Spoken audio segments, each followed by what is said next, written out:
All right, so to wrap up this lesson, we have a few more skills involving imaginary numbers that are not that bad, and then we'll have one whole nother lesson on this for next time.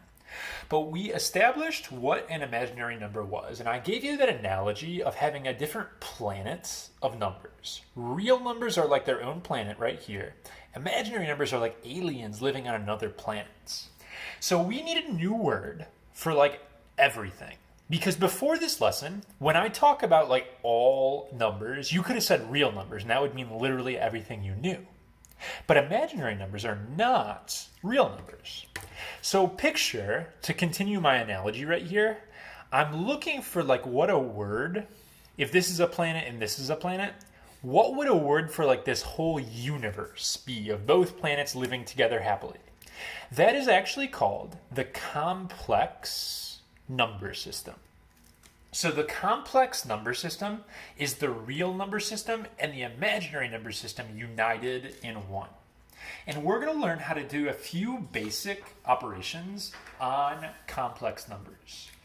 Standard form for complex numbers, we use standard form a lot because it just means like the most basic form. So the way you write complex numbers is going to go A plus B I.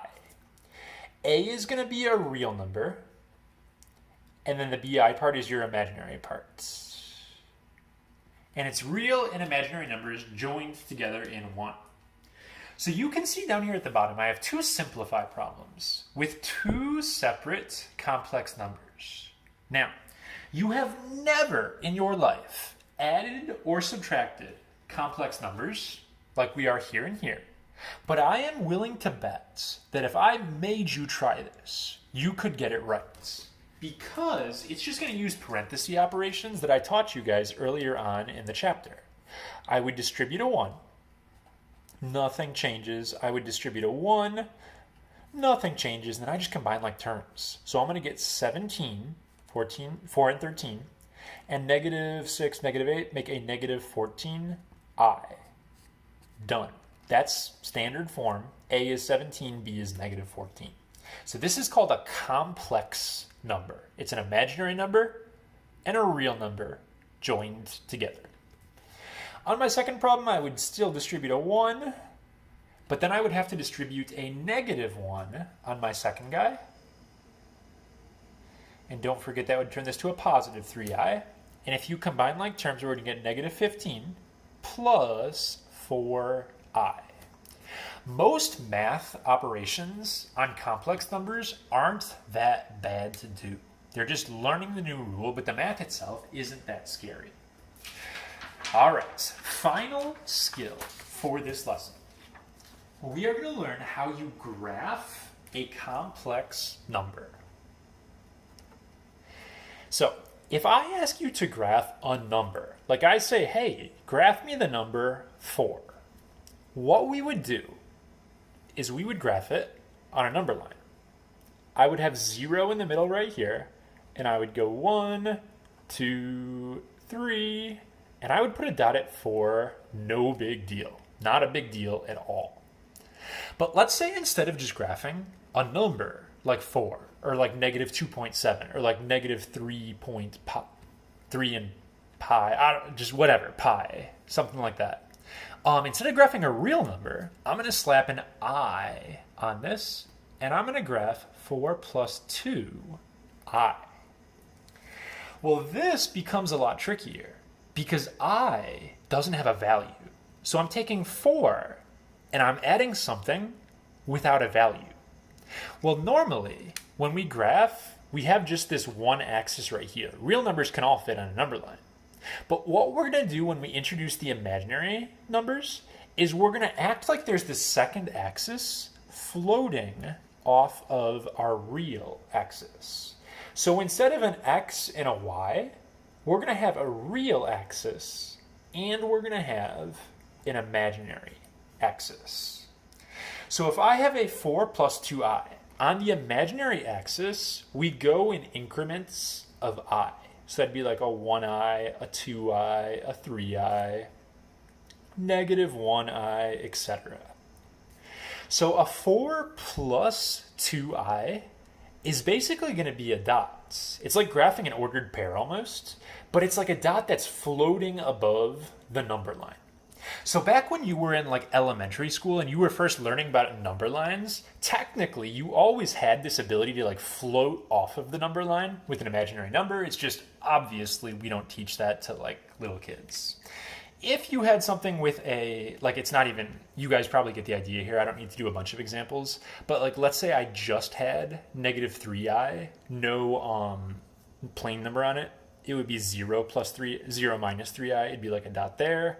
When I originally had 4, that would just be a number right here. So going along with this, the super last thing I have to show to you guys is absolute value going along with this graph. So out of all the imaginary number stuff I'm going to teach you guys, this part right here is kind of the weirdest in my opinion. Absolute value is defined as a number's distance from 0. So if you picture on this graph, I gave you the absolute value of this exact same number right here that we already did. I want to know how far this point is from 0. So what I would need to do is figure out the length of this green line right there. I want to know the number's distance from 0. In order to make that happen, you're going to have to flash back to geometry, and you're actually going to do a Pythagorean theorem with this triangle right here. Now, the weird part, this side right here is 4. You would think, oh, that side is 2i, but it's actually not. The way that absolute value is defined, this is just, no, we're just going to call it 2. So we do not put an I on it, and I don't have a good reason for you right now about like why there's no I on it, but you just count tick marks. 4 this way, 2 this way. So what I would need to do to calculate the absolute value is I would do 4 squared plus 2 squared equals x squared, and I would just solve this problem. So when I end up doing that, I'm going to end up getting the square roots of 20, which is 2 root 5 if you do a factor tree. So you may be like, oh, what about the plus or minus sign? Since it's a distance, you do not have to put a plus or minus. It's just 2 root 5. Okay? So anytime they ask you for the absolute value, you do Pythagorean theorem. So absolute value of a complex number. Another name for this, you'll sometimes see it called, like a textbook might call this a modulus. That just means absolute value of a complex number. You are going to do the Pythagorean theorem. In symbols, if you have absolute value of a plus bi, it equals a squared plus b squared, and then you square root at the ends. So yeah, that's how you would actually calculate the absolute value of a complex number. And we have one more lesson coming our way next time, where we're going to talk about some more complex skills we can do with complex numbers.